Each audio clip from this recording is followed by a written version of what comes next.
Hello friends, हम फिर वापस आ गए हैं एक और मूवी की एक्सप्लेनेशन के साथ। आज जो मूवी हम लेकर आए हैं वो हाल ही में नेटफ्लिक्स पर रिलीज होने वाली साइकोलॉजिकल थ्रिलर मूवी है।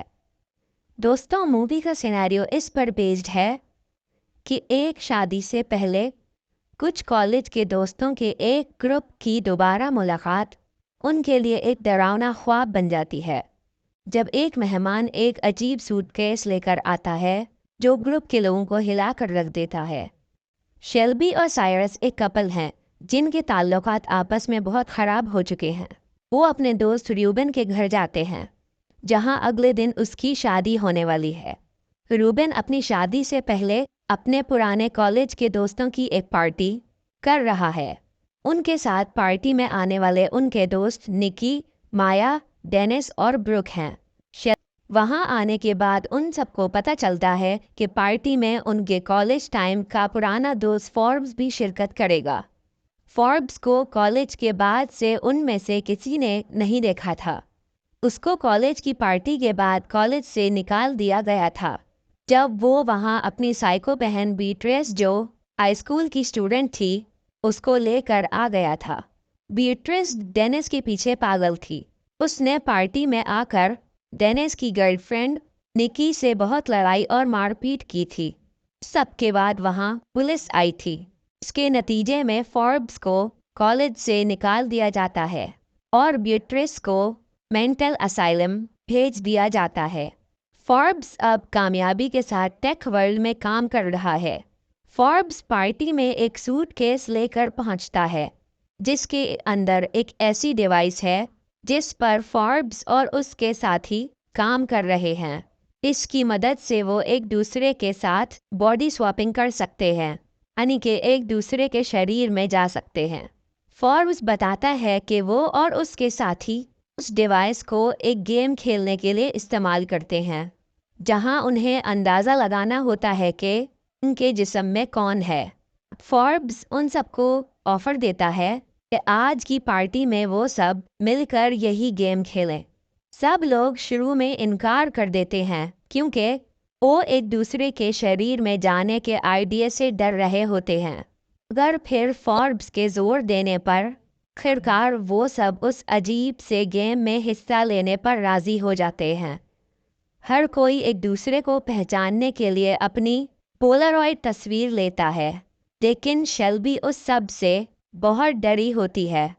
राउंड 1 शुरू होता है और ग्रुप में सबकी बॉडीज बदल जाती हैं। ग्रुप ने पहला अंदाज़ा सही लगाया कि अब शेल्बी ब्रुक के शरीर में होती है और उसके ऊपर शेल्बी का पोलारॉइड लगा दिया जाता है। फिर ग्रुप ने गलत अंदाज़ा लगाया कि साइरस डेनिस की बॉडी में है। साइरस, जो असल में रूबेन की बॉडी में है, उसको हैरत होती है कि फॉर्ब्स, जो डेनिस के जिस्म में है, साइरस होने की एक्टिंग करते हुए झूठ के साथ खेलता है। साइरस उस बारे में फॉर्ब्स से पूछता है, लेकिन फिर दोनों उसी झूठ के साथ खेलने का फैसला करते हैं। फॉर्ब्स के झूठ से घबराए हुए साइरस ने राउंड 2 में हिस्सा लेने से इनकार कर दिया, लेकिन फिर वो खेलने पर मजबूर हो जाता है क्योंकि शेल्बी, जो पहले खेलने से डर रही थी, अब बहुत ज़्यादा जोर देने लगती है।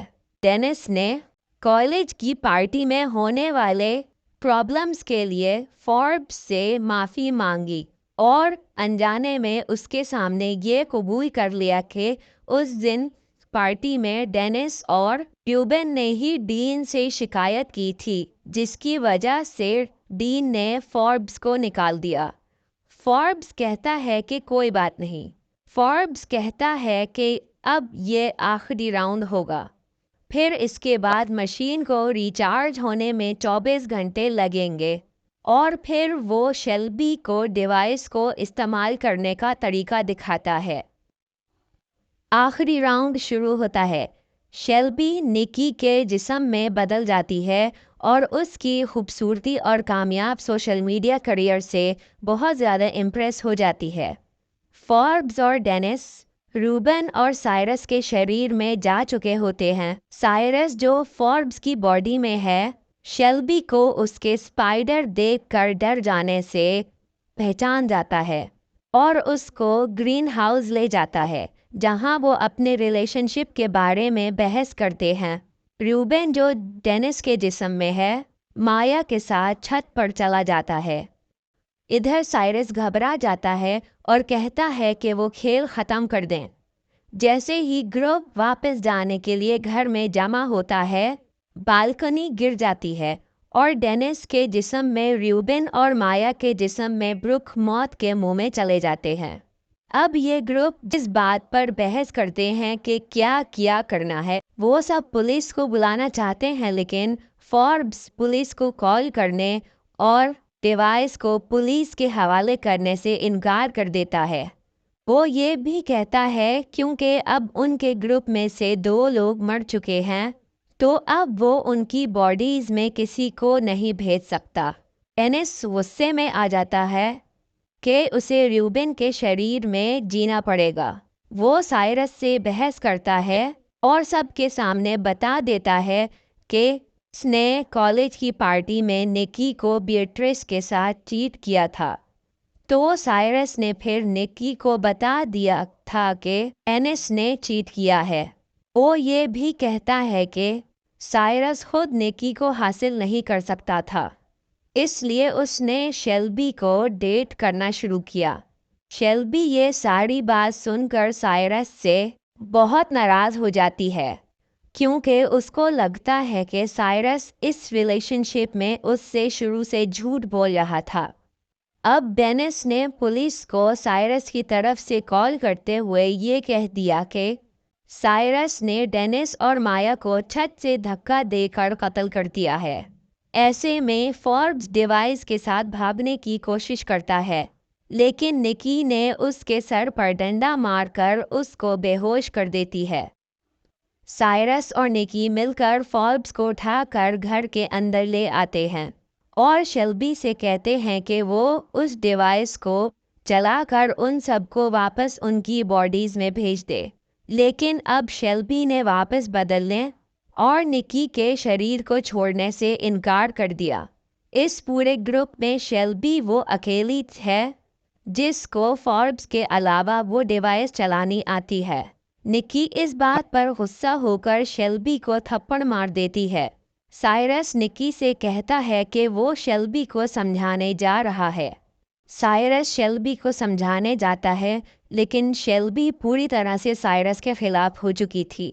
फॉर्ब्स होश में आ जाता है और निकी उसे दोबारा से सबको अपनी अपनी बॉडीज में वापस भेजने के लिए उसको राज़ी करने की कोशिश करती है। शेल्बी निकी के सोशल मीडिया करियर को बर्बाद करने की धमकी देती है और उसको कमरे से निकाल देती है।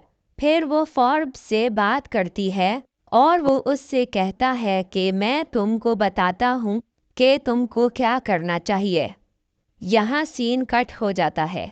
शेल्बी साइरस के पास जाती है और उससे कहती है कि अगर साइरस निकी को चाहता है तो वो निकी के जिस्म में रह सकती है और साइरस रूबेन के जिस्म में जा सकता है। साइरस उसकी ये बात सुनकर खुश हो जाता है, लेकिन इसी बीच निकी ने डेनिस को शेल्बी की प्लानिंग के बारे में बता दिया, जिसमें उसे साइरस के शरीर में भेज दिया जाएगा ताकि वो कत्ल के इल्ज़ाम में जेल चला जाए। तब ही उनको पुलिस के सायरन की आवाज़ें आना शुरू हो जाती हैं। निकी शेल्बी को पीनट बटर खिला देती है क्योंकि उसको उससे बहुत एलर्जी थी और उसको दवा देने से इनकार कर देती है जब तक वो वापस अपने शरीर में नहीं चली जाती। डेनिस को पता चलता है कि उसके ट्रस्ट फंड से सारे पैसे एक ऑफशोर अकाउंट में ट्रांसफ़र हुए हैं और वो साइरस से झगड़ा करना शुरू कर देता है। ग्रुप की लड़ाई के दौरान पुलिस घर पर पहुंचती है, लेकिन तब ही फॉर्ब्स उस डिवाइस को एक्टिवेट कर देता है। अगले दिन बीट्रिस वहां पहुंचती है। वहां उसे डेनिस मिलता है जो अब फॉर्ब्स की बॉडी में था। बीट्रिस बताती है कि वो एक्चुअली फॉर्ब्स है और जो फॉर्ब्स कल रात घर पहुंचा था वो दरअसल बीट्रिस थी।